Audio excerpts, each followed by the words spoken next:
philosophers who state with confidence that miracles occur all around us every day. And that with a heightened awareness, we will be able to see these miracles, recognize the angels that walk among us.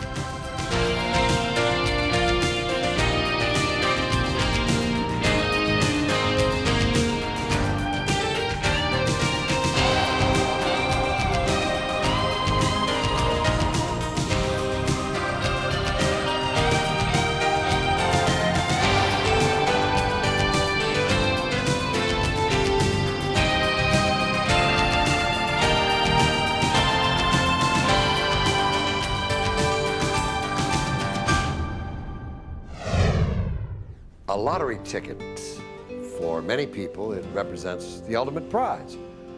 A ticket to ride with good fortune and a lifetime of security. Anyone can play, regardless of religion or race, sex or status.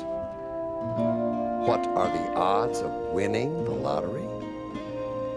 Pretty low, and yet it does happen to some lucky individuals. In the same way, so do miracles. I'm Robert Culp. In the next hour, you'll witness the miraculous accounts of real-life people, young and old, from all walks of life who invested nothing more than faith. What they got was something money cannot buy. We wouldn't expect you to take our word for it, so while these real-life stories unfold, decide for yourself.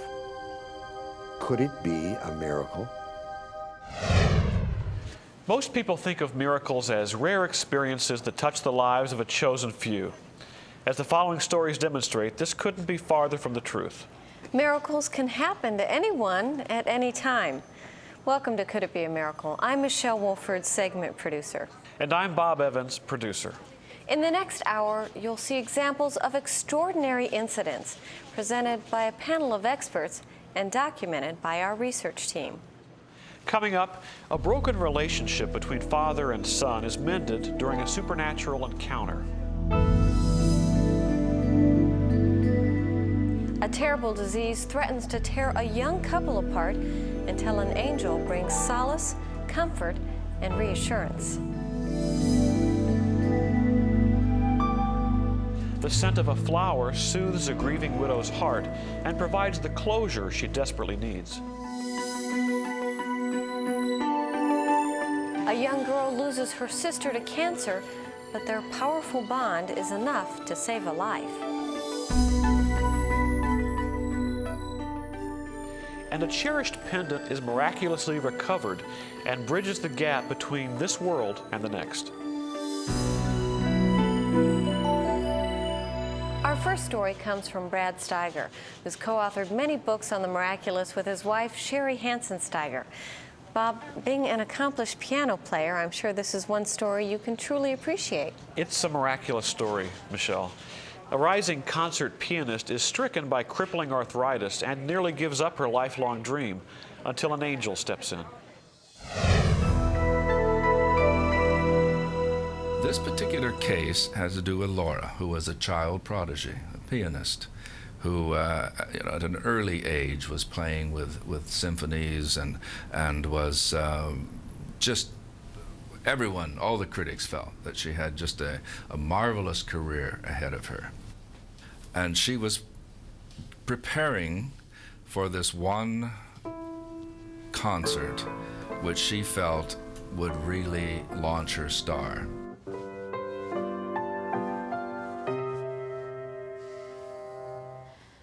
Darn it. Sounds good, Laurie. Thanks. Hey, could you get me some aspirin? My fingers are getting a little cramped. Maybe you should see a doctor. It's not that bad. Hon, this has been going on for a few months. Come on, don't try and hide it. I know your fingers cause you a lot of pain at times. I think it's just stress. You remember how hard I practiced before the last recital? And you were brilliant as usual. Thank you, sweetie. You just watch. I will be part of a great symphony orchestra yet. That's my girl.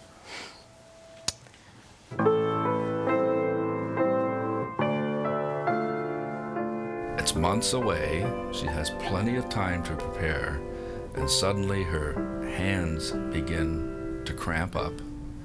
She finds that she's being more and more clumsy as she plays the piano, and it's hurting her more and more. She's receiving pain. She goes to the doctor, and he diagnoses it as, you're having rheumatoid arthritis. Laura, you know what the doctor said. I know you didn't want to hear you have arthritis, but you do. Now you've got to face it. You know how hard I've worked for this, Mike. I mean, you know how important this upcoming concert is to me. It could be my big break. And I only have 2 months to prepare for it.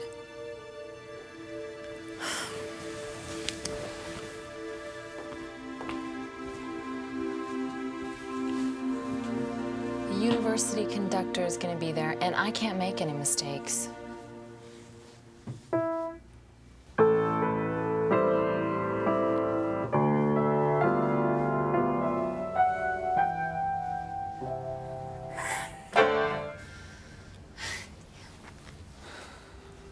It's not fair. Hon, give it a rest.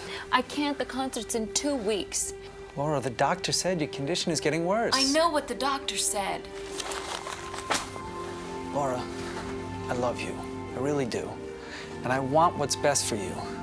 But please, please don't get your hopes up.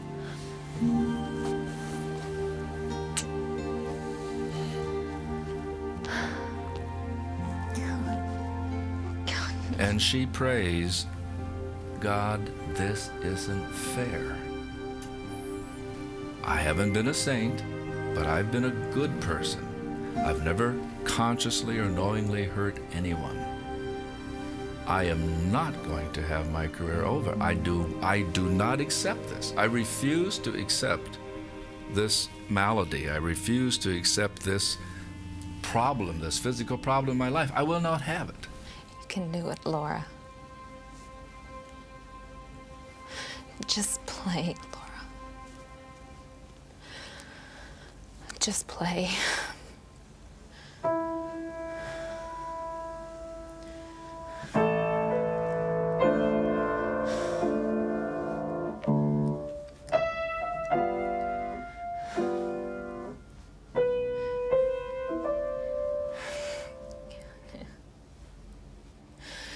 God, help me.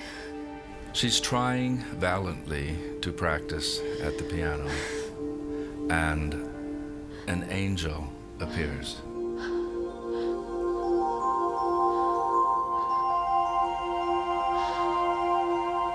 Who are you? Don't worry, everything will be all right.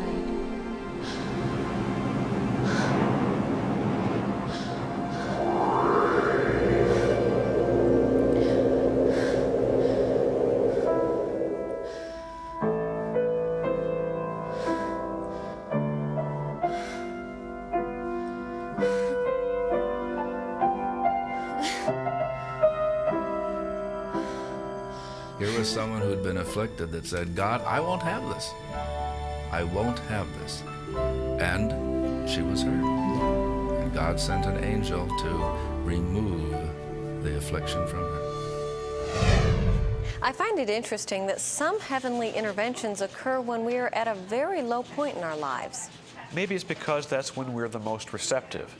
When things are going well, it's a human tendency to fill up your life with distractions without slowing down to recognize how fortunate you are. When things go wrong, we tend to be in more of a contemplative mood looking for answers. Up next, a young man who's estranged by his father misses his only chance for reconciliation, then receives another chance during a miraculous vision. Stay tuned. Welcome back. Michelle, you traveled to Chicago to interview Joan Wester Anderson, author of the recently published Where Wonders Prevail. A lot of her writings touch upon the special ties between a parent and child, don't they? They do, Bob. In fact, in our next story, a tormented son receives his father's final forgiveness through some rather miraculous means.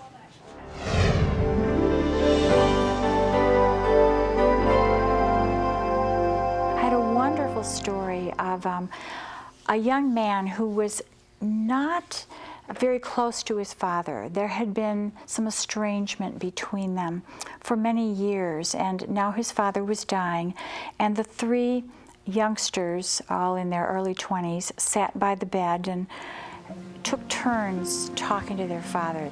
Glad you made it. She's sleeping? He's in and out. He's been asking for you. He looks so frail. Nothing like the dad I saw last time I was in. That was 2 years ago, Bruce. At Mom's funeral. Dad? Oh, sorry, didn't mean to doze off in the middle of your story. It's okay. How do you feel? Tired. Ready. Hey, Dad. Guess who's here to see you? No, not another quack, I hope. No, it's Bruce, Dad. He flew in from Phoenix just to see you. Bruce is here? Hey, Dad. It's me, Bruce. I may be dying, but I can still see just fine, son.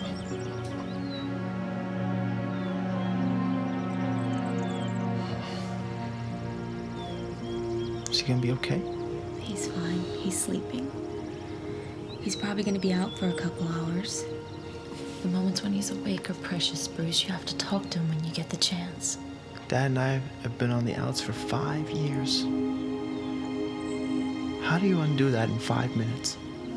You're tired. We're all tired. Look, I came here hoping to make peace with Dad. It just isn't easy. We know.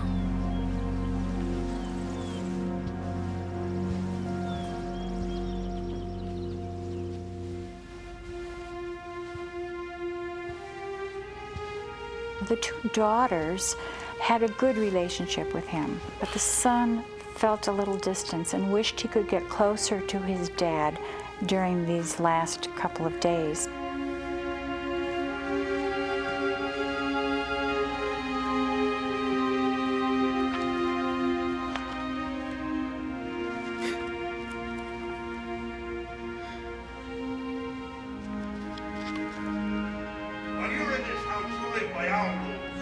You mean your rules, Dad? Mom has always been a rational person. What you say to me? Forget it. Talking to you is like talking to a wall. Where do you think you're going? Far away, where I can live by my own rules. You leave. Don't you dare come back into this house.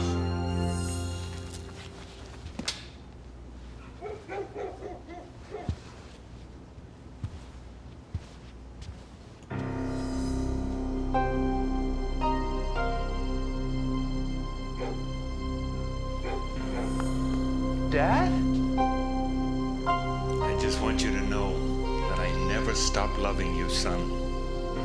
A father's love never dies. I wasted so many years, Dad. I'm so sorry. I forgive you. You'll have a good life, son. And I'll be with you every step of the way. Mom's waiting for us. We have to go.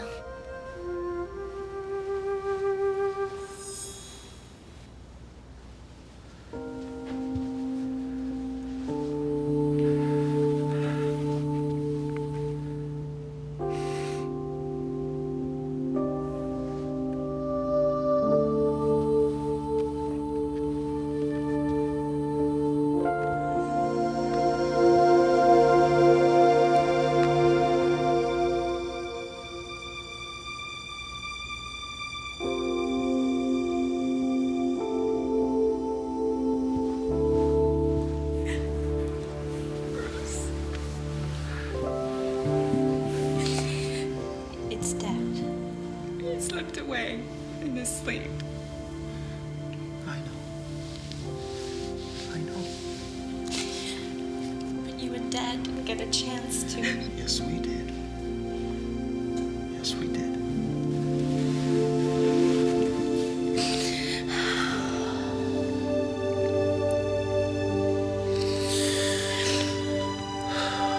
Who's that? It's neither of us, is it?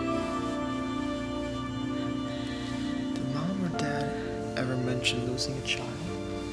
He's been kind of hazy and disoriented the last couple of weeks, but he did say something about Mom having trouble delivering her firstborn, which didn't make any sense because she's always said that Bruce was the easiest birth out of all of us. Maybe I wasn't the firstborn. This morning, he was singing to himself, "Happy birthday." I asked him who he was singing to, and he said today was my little girl's birthday. I thought he was delirious. Do you think Mom and Dad had a daughter before any of us were born, and then lost her?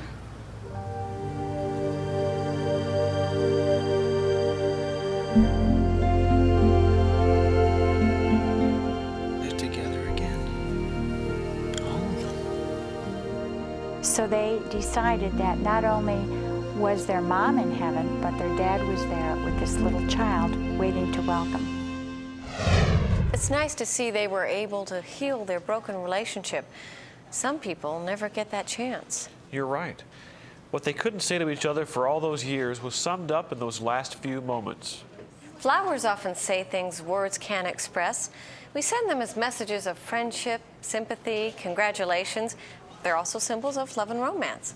What's your wife's favorite flower, Bob? Daisies. Oh, roses. Roses, I think. I'm in trouble. Nothing a quick phone call and a dozen of each won't fix. When we return, a husband and wife share a passion for gardenias.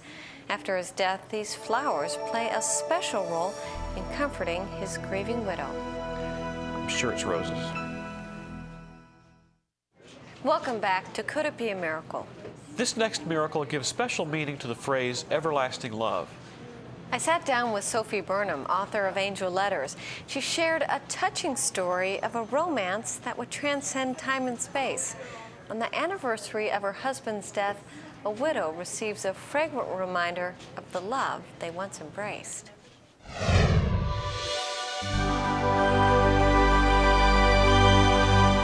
There's a very beautiful story in Angel Letters of a woman whose husband had died, and she was grieving this death that she said she couldn't stop crying. And one day in the living room, as she sat there crying, weeping, she had this sudden sense of the scent of gardenias all through the house.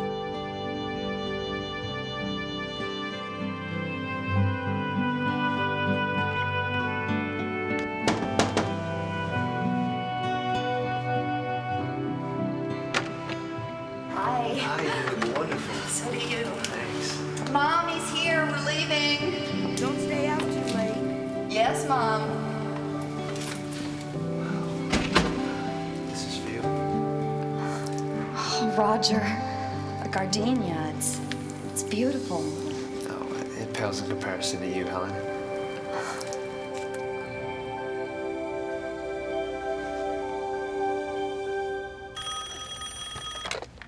Hello? Could you use a friend, Helen? Oh, hi, Barbara. I'm afraid I'm not very good company right now. Today's 1 year. Oh, Helen. I'll be right over. Okay.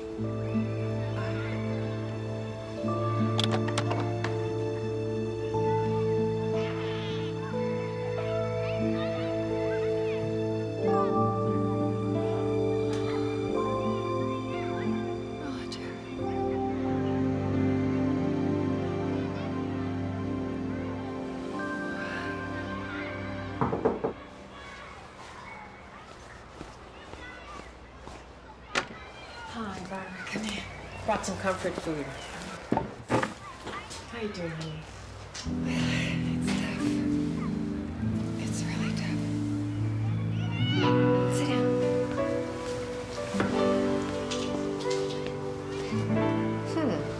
That's weird. What's wrong? Oh, I'd swear I smelled gardenias. But in January, I don't think so. That's his flower. Whose flower? Roger's. He brought me a gardenia corsage on our first date. We had gardenias at our wedding. And for anniversaries and birthdays. I thought I smelled gardenias earlier, but I was afraid it was just my imagination. Helen, do you know what that means? I don't know. That means that he's here. And he's trying to tell you that he's okay. And that you should stop grieving. Then she realized that her husband had come back and was offering her this scent as comfort. The moment that she said that, by the way, the scent left, because it had then done its job. But was that an angel? Or was that the loved one returned and holding out a hand of comfort to his grieving wife? Michelle, our research team has documented cases of people seeing visions or hearing supernatural voices, but this story implies all of our senses can experience the miraculous. It is unusual. The fragrance of gardenias was accepted as a message that her husband still loved her and watched over her. When we come back, two sisters are separated by death, then are linked through a life-saving miracle. Stay tuned for more miracles. Welcome back. Sisters have a special bond. My sisters, Cleone, Lisa, and I are very close. We laugh and enjoy each other's company. Sometimes we argue, but I'm sure I'm always right. In our next story, when sisters are separated by a tragedy, a young girl discovers her sister's spirit is watching over her. See your sister here. Hi, honey. There's your new sister. This is baby Lorraine. John and Mary were blessed with a beautiful, healthy baby daughter. Can I give you a present? Oh, isn't that sweet? Isn't she pretty? And from the very first day, Anne and her little sister were very close to their parents and especially to each other. One night, Lorraine sensed that something was troubling her big sister. Me and Tina came to see if you were all right. I can't get Mom a present for Mother's Day because I lost all my money. Well, I got some money. I'll give it to you. Really?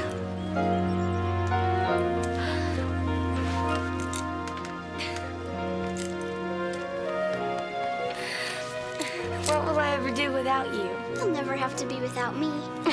Lorraine developed mysterious symptoms, signs of an illness none of the Sanders family had ever encountered before. How's she doing? Not good. Her temp is still really high. We better call the doctor. After nearly 2 months, there were few signs of any improvement, although Lorraine's spirit remained strong. Anne, Yes? Tina's tired of hospital food. Keep her for me till I come home.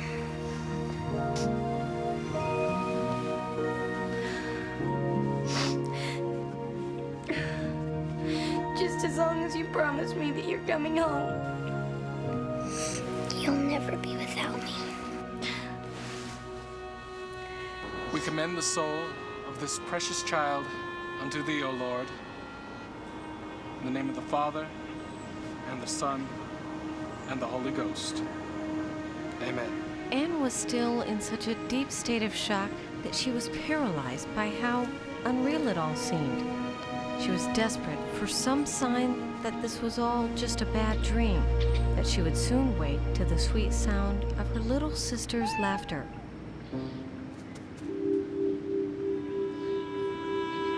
At first, Anne thought the appearance of the kitten was a cruel trick her mind was playing on her.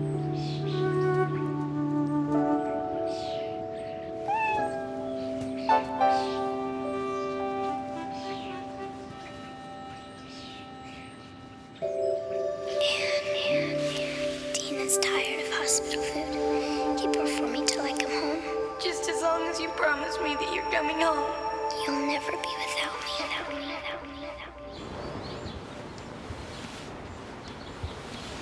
Honey, how do you think Lorraine would feel if she knew that when she died, you stopped living too? Anne attempted to return to some semblance of a normal life, to try to enjoy life as much as she could. I got your favorite here. Only a few days later, the perfect opportunity arose for Anne to make some new friends. A local youth group invited Anne to join them for a softball game, followed by a pizza dinner. You got your ID? Money? Boy, where? Right. Yep.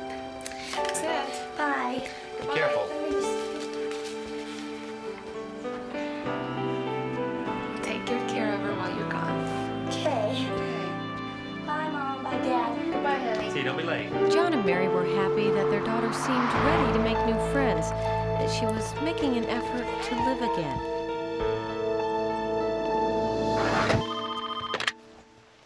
Hello? Mr. Sanders? We found your daughter's ID at the scene of an automobile accident. Where? We'll be right there. We've got to go to the hospital. To the hospital? Anne! You're okay. Yes, of course I'm all right. But we got this call that there'd been an accident. An accident? So you're all right? And you're not hurt? No, we weren't even in the car. Apparently someone's been hurt. Let's go to the hospital and find out what's going on. All right, Mr. Freeman? And after the game, when we were going to the van, one of the kids showed me the cutest little kitten. It's my kitten.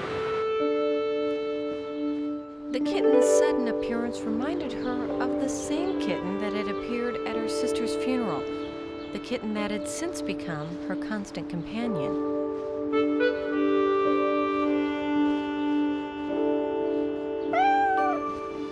Anne felt a sudden impulse, far beyond that of her usual fondness for animals, an impulse to stay close to this cat. So when the cat broke away from her, she felt she must follow. Stay with her and catch up with us at the restaurant. Yeah, okay. But honey, it couldn't have been your kitten. She was in the house all the time. Isn't it? Mr. Harding. You okay? Okay, we just got banged up a bit. Someone ran a red light and plowed right into us. When we found your ID among the wreckage, we thought for sure you'd been one of the injured, especially when we found out where you'd been seated. The police officer told Anne that she would have been killed had she been sitting in her seat during the accident. After that, Anne was confident her sister was keeping her promise to stay nearby. The sisters shared a bond that couldn't be broken even in death. By sending a familiar face, in this case a kitten, the message was more easily received.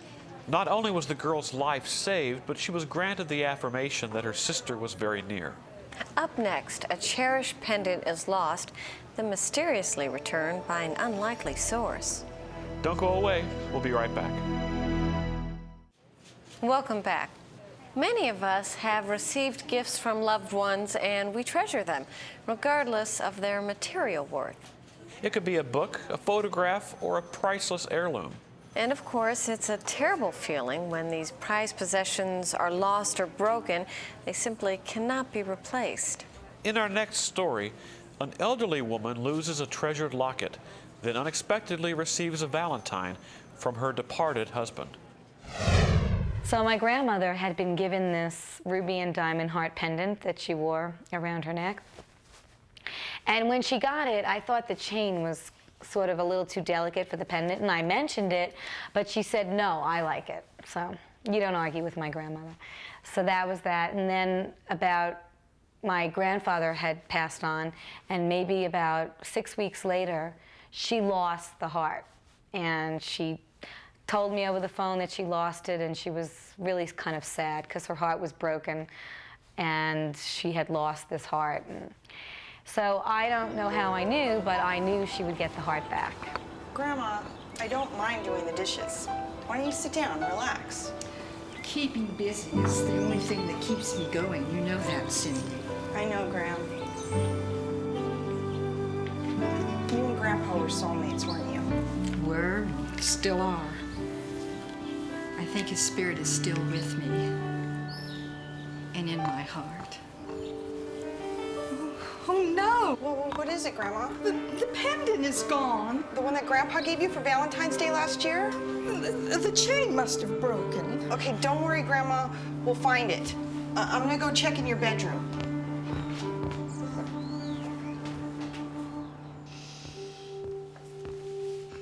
Grandma, I checked the bedroom, the laundry hamper, everywhere. I don't know where else to look. Thank you, Sydney. I guess I'll just have to accept that it's gone. Oh, no, don't give up hope, Grandma. It'll turn up. We'll see, honey.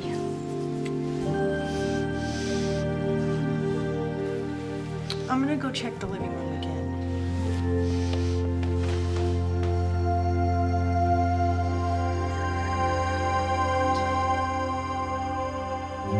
Oh, I almost forgot.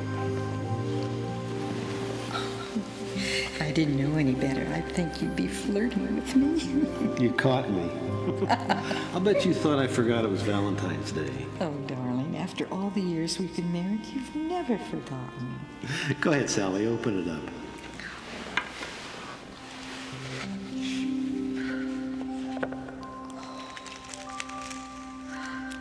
It's beautiful.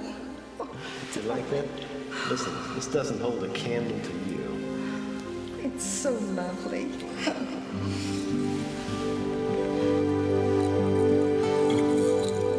That's cool.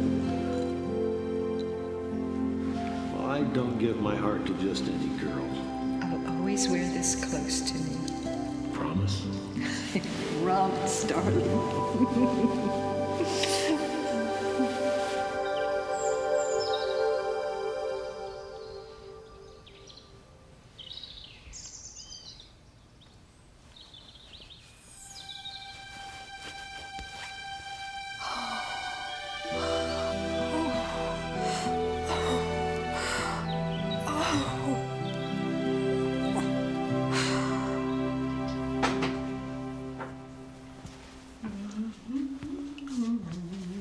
Morning, Grandma. Grandma, what is that? Oh, it's just a song your grandfather and I used to love. No, Graham, around your neck. Oh, that's the chain your grandfather gave me. What? Where'd you find it? It was lying on his pillow. And the pendant? Well, the heart's still missing. But I have a feeling it'll be turned out soon. This recipe looks good. Yummy. We can go to the grocery store later. Okay.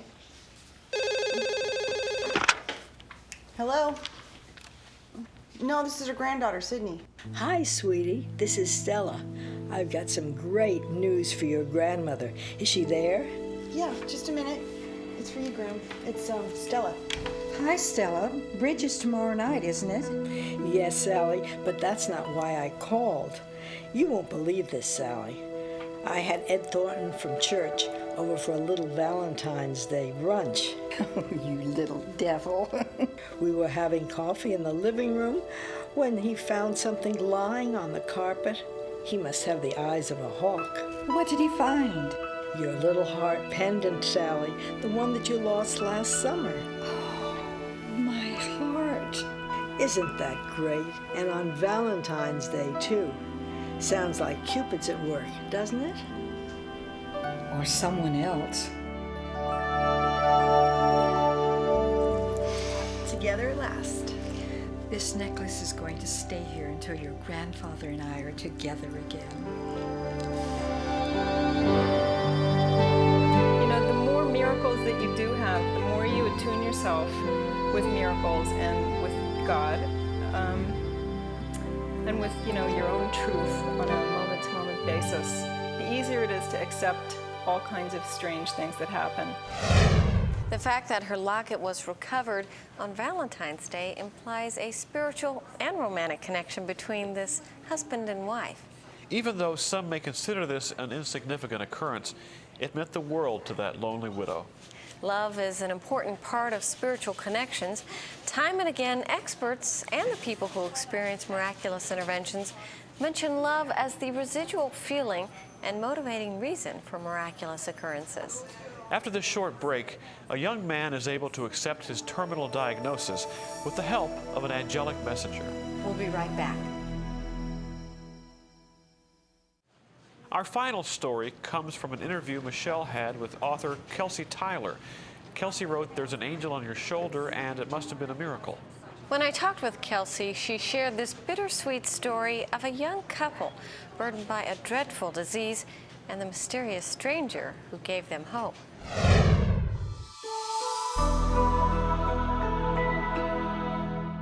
One story that really exemplifies the way that angels will help us in our time of death. A man named Chris, and he was in a cancer ward at a hospital, and he was a young man in his late 20s. He was losing a battle with cancer, and it had gotten to the point where cancer really was ravaging his whole body. And his wife, Melissa, was spending a lot of time with him in the hospital ward, in the cancer ward. And slowly he was losing weight. He was, his health was deteriorating, and the doctor had told him it was just a matter of days or maybe a few weeks before he would be losing this battle and he would die. Melissa? What is it, honey? I don't think I'm ready yet. That's okay.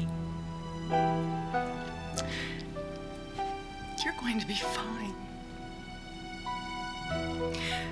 We'll get through this just like before.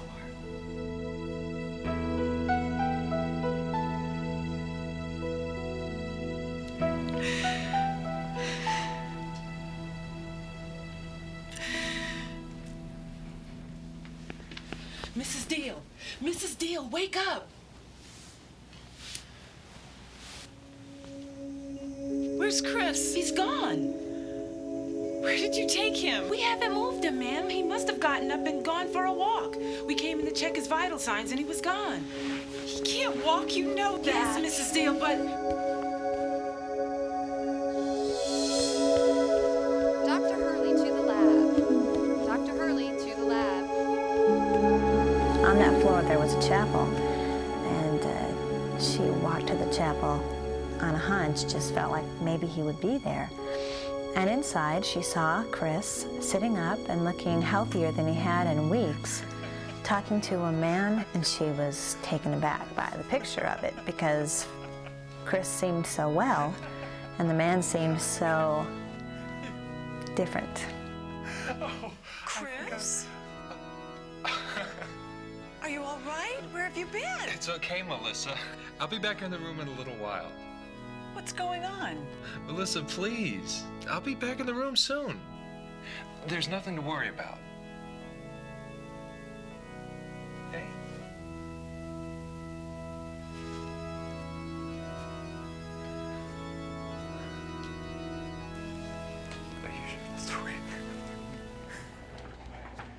Honey, I'm back.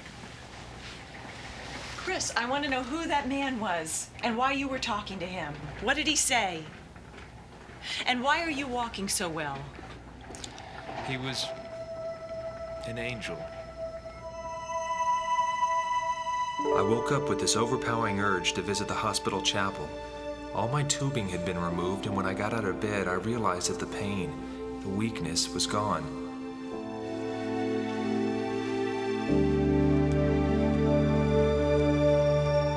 I didn't know what I was doing there, I just knew it was right. Are you Chris Deal? Yes, I am. Come, I need to talk to you. Sit. It was as if we'd known each other all our lives. We talked about my life, about Melissa, about my fears. Like I failed somehow. Oh, no. You've done very well. You've made a lot of people happy. I thought I could beat it. What's gonna happen now? Well, I think that you've done enough now, don't you? I think you have. I think it's time for you to go now. Well, what's gonna happen to Melissa? Melissa will be fine. You can go now.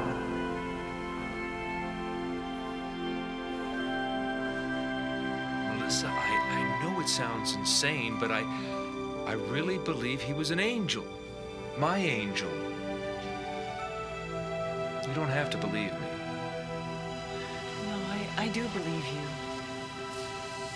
you. Do you think he's still there in the chapel? I'd like to talk to him for myself.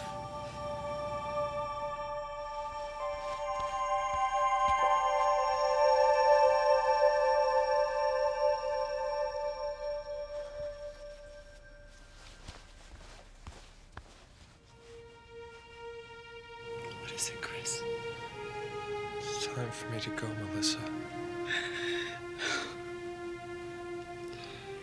But I know you'll be okay.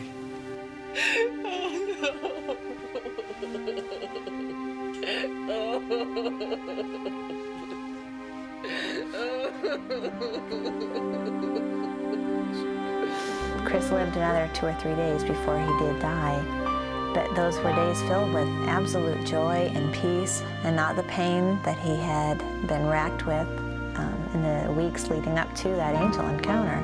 And he believes, as does Melissa, that that was an angel come to give him reassurance and comfort in his final days. Michelle, I've noticed that many miracles are preceded by a strong calling. In this case, the unmistakable urge to visit the hospital chapel. And sometimes that calling allows an ailing person to overcome physical limitations just long enough to receive a message of comfort or reassurance. Our research team has investigated many cases, ranging from the smallest messages to overwhelming events which defy the laws of nature and logic. We'll continue to study these occurrences and present them to you each week. Take each case into consideration, then decide for yourself, could it be a miracle? For some people, seeing is believing. Others behold the miraculous and insist that they see nothing more than an optical illusion, a trick of the senses. The cases you have just witnessed, as a believer or as a doubter, were worth sharing if it allowed you to examine the possibility. Could it be a miracle?